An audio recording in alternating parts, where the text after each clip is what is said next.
오늘도 주의 평화와 함께 하시기를 간절히 기원합니다.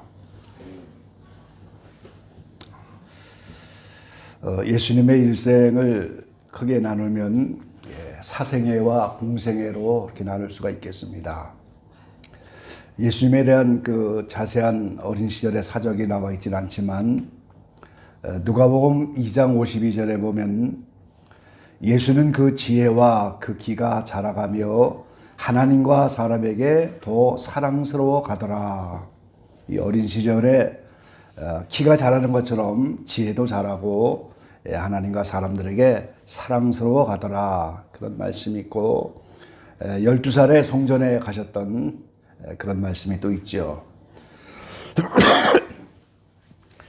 누가복음 3장 23절에 보면 예수님께서 가르치심을 시작할 때에 30세쯤 되시니라.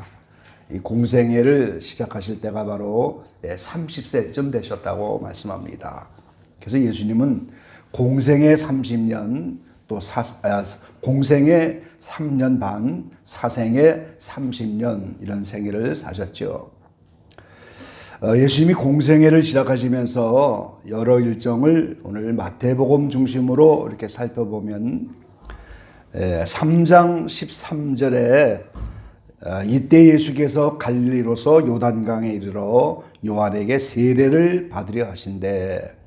예수님의 공생애는 요단강에서 세례 받는 일로 이렇게 시작이 되는 것을 우리가 볼 수 있습니다. 이 세례 받으실 때 3장 17절에 보면 하늘에서 소리가 났습니다. 이는 내 사랑하는 아들이요 내 기뻐하는 자라. 이제 사실은 하나님이 예수님에게 임명장을 주시는 것과 마찬가지고 하늘에서 확증해 주시는 내용이죠. 그리고 4장 1절로 2절 말씀해 보면 마귀에게 시험을 받으려고 광야로 가셔서 40일을 금식하시고 마귀에게 3가지로 시험을 받으시죠. 그리고 이제 4장 17절 말씀에 보면 이때부터 예수께서 비로소 전파하여 가라사대 회개하라 천국이 가까웠느니라. 이 40일 금식을 마치고 마귀에게 3가지 시험을 마치고 나니까 비로소 천국 복음을 전파하셨습니다. 그리고 이제 오늘 본문 가운데 18절부터 보면 그때부터 이제 제자들을 부르시고, 그리고 23절 이하에 보면 갈릴리를 두루 다니면서 천국 복음을 전파하시고 모든 병과 모든 약한 것을 고치셨다 이렇게 말씀하고 있습니다. 그래서 공생애를 본격적으로 시작하시면서 병을 고치고 귀신을 쫓아내고 제자들을 양육하는 이 3대 사역을 잘 감당하셨는데 오늘의 본문은 제자들을 부르시는 장면입니다. 공생애 도중에 이제 제자들을 부르시면서 오늘 본문 가운데 말씀해 보면은 19절 말씀에 말씀하시되 나를 따라오너라 이렇게 말씀하셨습니다. 그래서 오늘 이 나를 따라오너라 이것을 말씀의 제목으로 삼아서 우리도 이제 2000년 전 제자들을 부르신 것처럼 우리도 주님의 부름을 받은 사람들인데 정작 주님이 나를 따라오너라 하면서 우리가 주님을 따라가는 그 삶이 영적으로 무슨 의미인가, 어떠한 길을 따라가는 것인가, 이렇게 우리가 다시 한번 생각하게 되기를 바랍니다. 자, 예수님이 나를 따라오너라 해서 우리가 따라가야 할 그 길은 제일 첫 번째는 구속의 길입니다. 자, 예수님은 그 이름처럼 자기 백성을 죄에서 구원할 자 예수, 그 백성을 구원하시는 구세주로 오셨지만 또 중요한 것 한 가지는 그 예수님이 모든 구원받는 죄인들의 삶의 모범자라고 하는 거예요. 한 사람의 죄인이 어떻게 의롭게 되어서 오늘 하나님 앞에 설 수가 있는 것인가, 그 구원받는 과정의 길, 그걸 우리가 구속의 길이라고 합니다. 그 구속의 길을 몸소 보여주신 모범자의 삶이었다는 거예요. 그걸 따라가는 겁니다, 우리가. 그래서 주님은 나는 길이요 진리요 생명이라고 말씀하셨어요. 주님만이 생명에 이르는 유일한 진리고 생명에 이르는 그 길을 주님이 몸소 보여주셨기 때문에 우리가 주님이 보이신 그 길을 따라가는 겁니다. 시편 84편에 보면은 그 마음에 시온에 대로가 있는 자는 복이 있나이다 이렇게 말씀하셨는데, 이 시온의 대로, 이것이 마음에 있는 자가 복이 있는데 시온이 뭡니까 여러분? 시온. 로마서 11장 25절에 보면은 구원자가 시온에서 오사 이렇게 말씀하셨어요. 그러니까 예수님이 재림하여 다시 오시는데 그 구원자인 예수님이 시온에서 오신다고 말씀합니다. 그 요한계시록 14장에 보면 처음 익은 열매 14만 4천 명 구원받는 자들이 바로 들림을 받아서 예수님과 함께 시온산에 있는 모습을 우리가 볼 수가 있어요. 그리고 계시록 12장에 보면 그 하늘에 올라간 자 14만 4천 명을 장막에 거하는 자들이다 이렇게 말씀하고 있어요. 그 장막은 바로 요한계시록에 나오는 장막 성전을 말씀하고 있는 거예요. 그래서 이 시온은 장막 성전의 지성소를 말하는 겁니다. 그래서 요한계시록에 보면은 이 장막 성전에서 하나님이 천사들을 파송하시도 하고 불로 심판도 하시고 이 장막 성전 중심으로 오늘 하나님은 영혼 구속의 사역을 하시는 것을 우리가 볼 수가 있는 거지요. 하나님은 영으로 계셔서 볼 수 없는 분이시지만 장막 성전을 통해서 일하심을 우리가 볼 수가 있는 거예요. 그래서 오늘 14만 4천 명의 처음 익은 열매들이 들림받아서 이제 바로 오는 시온산, 시온, 거기가 바로 장막 성전의 지성소고 하나님의 추수하는 영혼들의 곳간입니다. 그래서 예수님이 그 시온에서부터 육신을 입고 이 땅에 우리와 같이 낮은 몸을 입고 비하여 오셔서 십자가에서 죽이시고 또 부활 승천하시면서 육신을 입고 있는 인생이 어떻게 그 영원한 구속의 자리, 생명의 자리로 나가는가, 그걸 바로 우리에게 보여주신 거예요. 그거를 우리는 시온의 대로라고 하는 겁니다. 장막성전의 지성소까지 이룰 수 있는 그 고속도로가 뚫린 것처럼 그 시온의 대로가 마음에 있는 자가 복이 있다 이렇게 성경은 말씀하고 있는 거지요.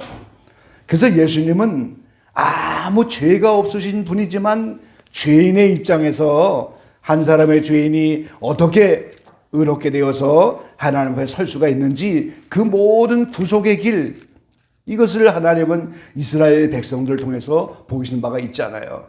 이스라엘 백성을 통해서 보이신 그 길을 예수님이 이제 몸소 애굽에서부터 걸어가셔서 그 구속의 길, 이것을 또한 우리는 완전의 길이다 이렇게 말씀하고 있죠. 그래서 그 완전의 길, 뿔나에 이르는 길, 완전한 자리, 장성, 이런 것이 다 같은 내용인데 거기까지 이르는 그 길을 예수님이 모범적으로 보여주셨고 그 길을 걸어가셨다는 거예요. 그래서 바로 주님은 제자를 부르면서 나를 따라오려라 할 때 바로 그 구속의 길, 한 사람의 죄인이 의롭게 되어 하나님 앞에 서는 그 길을 보여주셨고 그 길을 따라오라는 거예요, 우리가. 그래서 히브리서 4장 15절에는 그렇게 말씀하고 있죠. 우리에게 있는 대제사장은 우리 연약함을 체휼하지 아니하는 자가 아니요 모든 일에 우리와 한결같이 시험을 받은 자로 돼 죄는 없으시니라 그랬어요. 아무 죄가 없는 그런 분이신데도 오늘 인생들이 당한 죄와 더불어 당하게 되는 모든 인생들의 고통, 이 불행, 죽음, 이 모든 것을 전부 다 몸소 경험을 하신 분이라는 거예요. 그래서 육신의 연약함도 아시고 인생의 그 모든 고통 불행을 아시기 때문에 누구든지 은혜의 그 자리, 그 보좌 앞에 담대히 나오라고 우리를 부르고 있는 거죠. 그래서 오늘 제자들을 부르셔서 나를 따라오너라 하는 이 말씀, 그건 바로 구속의 길을 따라오라는 말씀입니다. 그 이 시대에 또 부름받은 저와 여러분도 마찬가지죠. 우리는 예수님이 분명한 우리의 구세주이시고 우리의 메시아 되신 분이지만 우리는 그분이 몸소 그 구속의 길을 걸어가셨고 그 길을 한 발자국 한 자국 우리에게 따라오시라고 우리를 부르신 겁니다. 두 번째, 나를 따라오너라. 이 주님을 따라가는 길은 두 번째 바로 사랑의 길인 겁니다, 여러분. 하나님은 사랑이라고 성경에 말씀하고 있는데 그 사랑 대신 하나님이 육신을 입고 이 땅에 오셨잖아요. 그럼 그 예수님도 여전히 사랑이십니다. 그래서 예수님은 그 모범의 길을 걸어가시면서 사랑이 완성되는 그 모습을 우리가 예수님을 통해서 우리가 볼 수가 있는 겁니다. 사랑이신 하나님 앞에 서는 길은 이 사랑이 완성돼야지 그 앞에 서는 것이지, 사랑이 완성되지 못하면 하나님 앞에 설 수가 없는 겁니다. 그래서 이러한 사랑이 완성된 모습을 고린도전서 12장에는 사랑의 은사라고 우리에게 말씀하고 있죠. 고린도 12장이 은사장인데 그 은사장 가운데서 여러 은사들을 말씀하시면서 너희는 더욱 큰 은사를 사모하라 이렇게 말씀하잖아요. 내가 또한 제일 좋은 길을 너희에게 보이시리라 그랬어요. 수많은 은사들이 있는데 제일 큰 은사, 제일 좋은 길을 보여주겠다. 고린도 12장 31절에 말씀하시면서 이어서 13장 1절부터 사랑이 나오잖아요. 내가 사람의 방언과 천사의 말을 할지라도 사랑이 없으면 소리나는 구리와 울리는 꽹과리가 되고, 사랑의 정의를 고린도전서 13장에 말씀하시는데 바로 제일 좋은 길, 제일 큰 은사, 우리가 가장 사모해야 될 그 은사가 바로 사랑인데 그 사랑이 정작 무엇인가를 이어서 말씀을 해주고 있는 겁니다. 그래서 이 사랑의 은사를 우리가 받아야 우리 각자의 사랑이 완성돼서 우리가 하나님 앞에 설 수가 있게 되는 겁니다. 근데 이 사랑은 로마서 5장 3절로 5절 말씀해 보니까 다만 이뿐 아니라 우리가 환난 중에도 즐거워하나니 이는 환난은 인내를, 인내는 연단은 소망을 이루는 줄 알미로다. 소망이 부끄럽게 아니함은 우리에게 주신 성령으로 말미암아 하나님의 사랑이 우리 마음에 부은 바 됨이니 그랬어요. 자, 이 사랑의 은사는 가장 큰 은사고 제일 좋은 길인데 우리의 이 마음속에 하나님의 사랑이라고 하는 속성이 부어져야지 그게 사랑의 은사를 받는 거라는 거예요. 근데 그 사랑의 속성이 우리에게 부어지려면 우리가 이 내 마음을 깨끗하게 씻어놔야 한다는 거예요. 그게 연단을 통해서 오늘 하나님의 소망이 이루어지는 것이고, 그 연단은 바로 여러 가지 환난이라고 하는 이 우리의 삶의 속에서 인내의 말씀을 지키는 가운데서 연단이 되어서 오늘 그 마음이 깨끗하게 지고 하나님의 사랑이 그 속에 부을 수가 있다는 거예요. 그러니까 오늘 저와 여러분이 예수님이 나를 따르노라, 그분 자체는 이미 사랑이시지만 우리 죄인들이 어떻게 모든 환경 속에서 인내의 말씀을 지키면서 그 사랑이 마음속에 들어와서 사랑이 완성되는 그 사랑의 길에 그 모든 인내를 지키는, 말씀을 지키는 그 삶을 몸소 그 삶 속에 다 보여주시고 그렇게 살으셨다는 거예요. 그래서 우리가 예수님이 우리 삶의 모범자이고 우리는 바로 그런 주님의 사랑의 길을 따라가는 겁니다.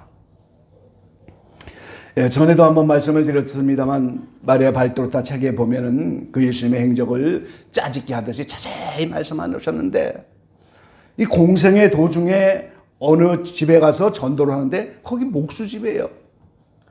근데 그 목수가 일거리를 맡아갖고 나무를 많이 사다 놓고 그리고 죽어버린 거예요. 그러니까 예수님은 그 바쁜 전도 일정 속에서도 한 주간을 그 목수집에 머물면서 그 주문해 놓은 장롱이나 뭐 여러 가지 물품들을 전부 일을 하십니다. 거기서. 그래서 이제 그 돈을 다 받아서 그 목수의 아내와 자녀들에게 이렇게 생활할 수 있도록 그 돈을 주고 그리고 길을 떠나시는 거예요. 그러니까 그 예수님의 사랑의 속성이 그냥 지나갈 수가 없게 그걸 만드시는 거예요. 예수님이 오병이어를 베푸시면서 오늘 사람들이 말씀을 듣고 길을 가다가 배가 고파서 허기질까 봐 말이죠. 그것 때문에 기적을 베푸신다고 말씀하잖아요. 타락하는 가룟 유다를 바라보면서도 이제 끝까지 사랑한다고 하는 그 말씀이 가룟 유다에게 해당되는 거예요. 누군가가 타락하여 예수님을 십자가에 못 박는 그것이 정해져 있는 것이지만 그 사랑의 속성이 가룟 유다만을 위해서 광야에 가서 초막을 짓고 따로 일주일을 금식을 또 하시는 거예요. 그 원수를 위해서 금식하는 거잖아요, 사실은. 그 모든 예수님의 행적, 성경에 나와 있고 이 성경을 짜집게 한 이런 여러 가지 책들에 나와 있는 그분의 모든 행적이 그 사랑의 속성이 그걸 다 하게 만드는 거예요. 왜 예수님은 시간만 되면 밤새도록 기도하십니까? 죄인들이 불쌍해서 견딜 수가 없고 하나님이 그 영혼들에게 영원한 생명을 나누려는 그 사명을 주셨는데 그 일을 감당하여 그들에게 영원한 생명을 줘야 되는데 그것 때문에 밤새도록 기도할 수밖에 없는 거예요. 끝내는 십자가에서 버림을 받고 죽으시고 하나님이신 그분이 이 땅에 오셔서 육신을 입고 오셨지만 여전히 하나님이신 그분이 죄를 알지도 못하는 그분이 죄의 대가를 맛보면서 주님은 버림을 받고 이 모든 사랑의 길을 주님 우리에게 보여주시고 그거를 따라오라고 말씀하시는 거예요, 지금. 여기에 비해서 저희들은 어떻습니까? 인생을 살다 보면 종종 오해를 받는 일이 많죠. 분명히 그게 아닌데 오해를 해요. 나를 알아주지 않을 때도 많고 말이죠. 그럴 때 우리는 속상하고 대항하고 여러 가지로 방법들을 쓰지만 그 가운데도 그것을 인내의 말씀에 비추어서 하나님이 이 말씀 속에서 그런 상황에서 어떻게 우리가 대처를 해야 되는지, 예수님은 그 모든 순간순간에 어떻게 그것을 대처하셨는지 그 모든 사랑의 본을 보여주신 그거를 보면서 한 걸음 한 걸음 우리는 그 길을 따라가는 거예요. 그게 예수님을 따라가는 겁니다, 여러분. 마지막 세 번째는 사명자의 길입니다. 예수님은 사명의 길이 어떠한 것인지를 우리에게 보여주셨는데요. 자, 예수님의 사명은 무슨 사명입니까? 자기 백성을 죄에서 구원하는 구세주의 사명이시잖아요. 그래서 육신을 입고 이 땅에 오셨어요. 근데 동시에 예수님은 이 땅에 오셔서 제자들을 또 양육해야 될 그런 사명도 가지셨죠. 시간이 지나서 십자가에 죽으셔서 우리를 위하여 속죄 제물로서 모든 피를 준비해 놓으신 그 사명을 이루고 부활 승천하셨는데 지금도 여전히 그 사명자로서 모든 죄인들을 위해서 중보자가 돼서 기도하시잖아요. 근데 그걸로 사명이 끝나는 게 아니에요. 멀지 않은 예수님은 다시 한번 재림하여 다시 오셔서 심판주의 사명을 또 감당하셔야 돼요. 7년 대환란 동안에 인류 전체를 다 심판하시고 나서 이제는 천년왕국에서 메시아가 되셔서 그 천년왕국을 다스리는 사명을 또 감당하셔야 돼요. 또 그걸로 끝나는 것이 아니잖아요. 천년왕국이 끝나고 나면은 하나님의 심판 때, 백보자 심판 때에 이제 예수님께서 모든 심판 권세를 받으셨으니 그리스도의 심판 때에 앉으셔서 모든 심판을 마치시는 것이 또 사명입니다. 또 그걸로 끝나지 않잖아요. 영원한 새하늘 새하 땅에 가서 하나님의 보호자 앞에 어린 양의 보호자가 동시에 앉아 있어서 시간의 흐름에 따라서 영원으로 가는 그 모든 순간까지 예수님의 사명은 계속적으로 시대의 흐름을 따라 진행이 되는 거예요. 지금도 그 사명이 다 드러난 것이 아니죠. 요한복음의 요한 사도는 예수님의 하신 일이 얼마나 많은지 이 세상을 다 책으로 두개도 감당할 수 없다고 그러잖아요. 그 사적을 다 기록할 수가 없다는 거예요. 다만 성경을 통해서 나타난 시간의 흐름을 따라 예수님의 사명이 점점 이렇게 진행이 되고 있는 이 사실을 우리는 아는 것뿐이죠. 그럼 오늘 본문에 예수님이 제자들을 부르면서 나를 따라오너라 내가 너희를 사람을 낚는 어부가 되게 하리라 하면서 오늘 제자들에게 사람 낚는 어부의 사명을 주셨어요. 근데 이것도 물론 1차 전도여행도 가시고 2차 전도여행도 가면서 이제 전도도 하고 가면서 사람들을 구원하시잖아요. 근데 이 사명이 본격적으로 이루어지는 건 언제입니까? 오순절 이후잖아요. 오순절 이후에 베드로가 설교할 때 3,000명, 5,000명이 회개에 들어오면서 이 초대교회에 사람 낚는 어부의 사명을 잘 감당하잖아요. 그럼 이 말은 무슨 말입니까? 영적 성장이 계속적으로 이루어져야 그 사명이 감당된다는 거예요, 여러분. 우리가 알아야 됩니다. 같은 부름을 받았지만 가룟 유다는 탈락해버리고 어느 시대나 마찬가지로 영적 성장이 이루어지지 않으면 그 눈에 보이는 현재적인 사명으로 끝나버리고 본래 사명을 끝내 감당하지 못하고 없어져 버리는 거예요. 굉장히 중요한 겁니다, 여러분. 우리 말씀 한번 같이 보시죠. 디모데후서 4장 10절 말씀입니다.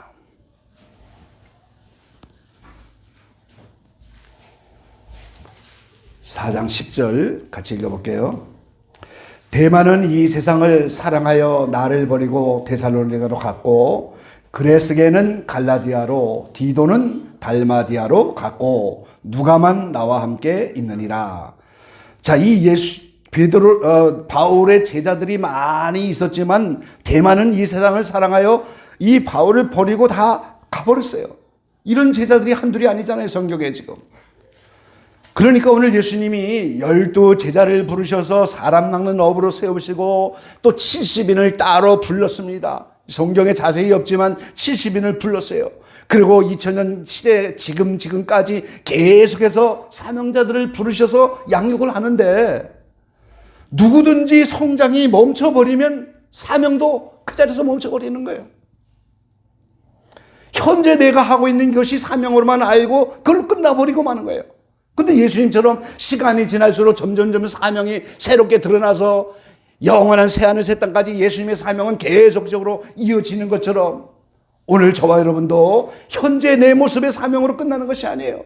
내가 성장하여 점점 영적으로 더 많은 영향력을 나타낼 수 있고 점점 성장하여 갈수록 우리는 그것을 본래의 사명이라고 하는데, 주님이 본래적으로 맡기려고 했던 그 본래 사명이 영적성과 비례해서 점점 나타나게 돼 있다, 그 말이에요 지금.